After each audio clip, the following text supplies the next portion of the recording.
We've talked about gamer girls in anime. We've even talked about gamer girls in real life, anime gamer girls, girls who game anime. We've even talked about boys who've gamed and lost the game. But we never talked about gaming manga girls. And even after that last video I dropped on 3 anime girls who game, I've been watching more girls who game in anime. I've been watching gamers. I think I should have used that one first because I referenced the opening so many times.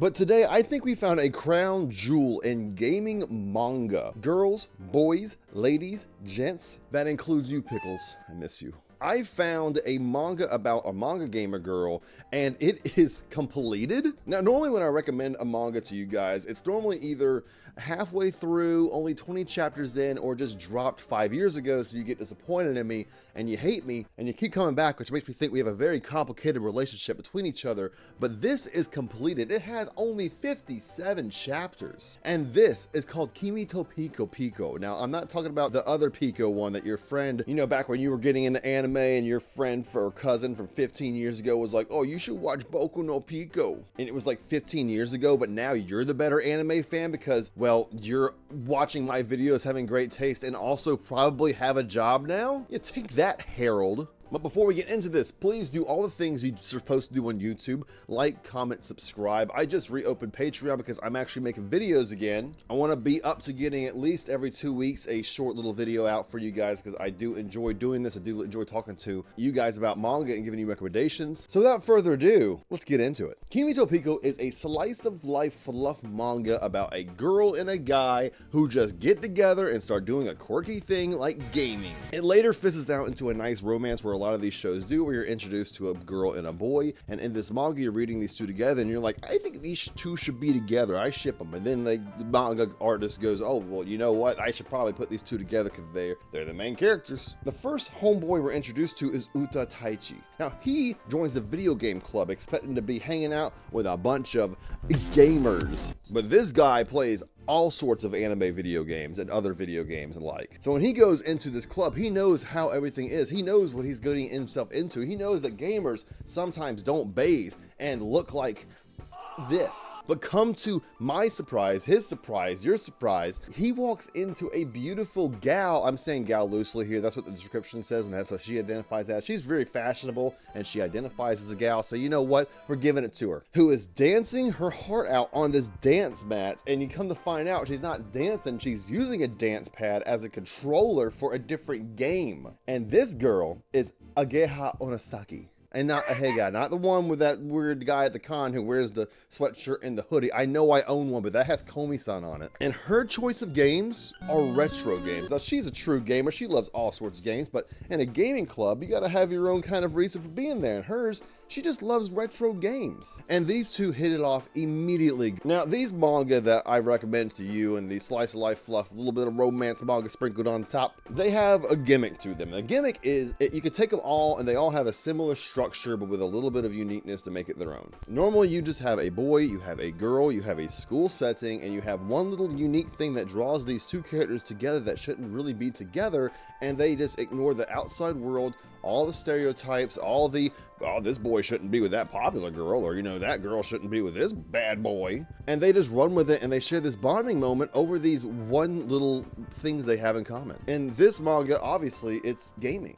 Now, for a while, before you're really introduced to these two characters, you start caring about what they do to each other. For example, if they're going to get into a misunderstanding or a fight, you don't really see those that early on because you're really just there to learn about what's going on, what the manga is about, and why these two characters are together anyways. You don't even know who the other side characters are until about 10 chapters in, and let alone be invested in them also. So right now, every single chapter has something new or something original or something quirky when it comes to gaming. Whether they're playing a new game, whether they're going out and buying a new console, whether they're going out and buying a new game. For right now, that's the gimmick, and it does stay up to that for a long time. But you know, when character motivation starts shifting, they start focusing more on the interaction between the two characters and the other characters involved in the series. You have one day where the first chapter they're playing with that dance pad on a different game, or you know, they're using that as a controller, or they have a regular good old Puya Puya, and they go a little closer together, having fun, learning about each other. One day they just have Bomberman, they have Dragon Quest with the sword controller. Call of Duty, Animal Crossing, they got the one erotic wrestling one, and I gotta say, for 57 chapters, they use a genuinely good amount of references and games that they don't really repeat themselves. It's a lot of fun. It doesn't drag on. If anything, for me, it's a little too fast. I could have done 100 chapters of this manga and been completely content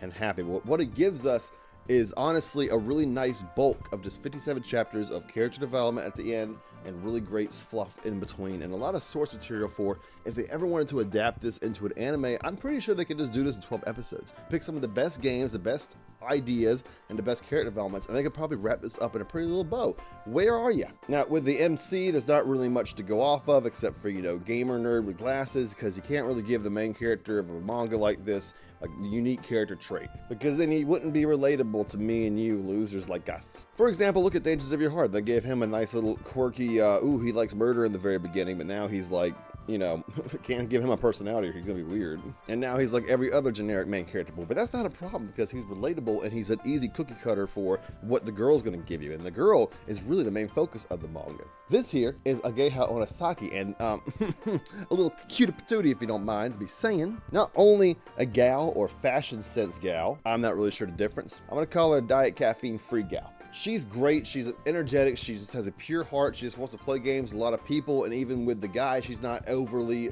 affectionate with him until they form some sort of bond, and then she's like, I only want to play games with you. And I do like the reaction of a homeboy who's like walks in and sees this beautiful girl who's actually nerdy but actually a gal and doesn't know how to process this. But I love how they don't overplay this, because I'm pretty sure maybe a couple chapters they go, oh my god, this gal, this beautiful fashion sensed girl goes to my school, she's also a gamer. No, he just runs with it. He's cool with it. He's like, oh, you like games? I like games. We're just gonna have fun. She's also a little bit of a perv in video games. It's funny because she'll be like, you see my character? You see that? You see if I do this camera angle, you can see my ass? How you like that, huh? And it's pretty funny how she does things like that.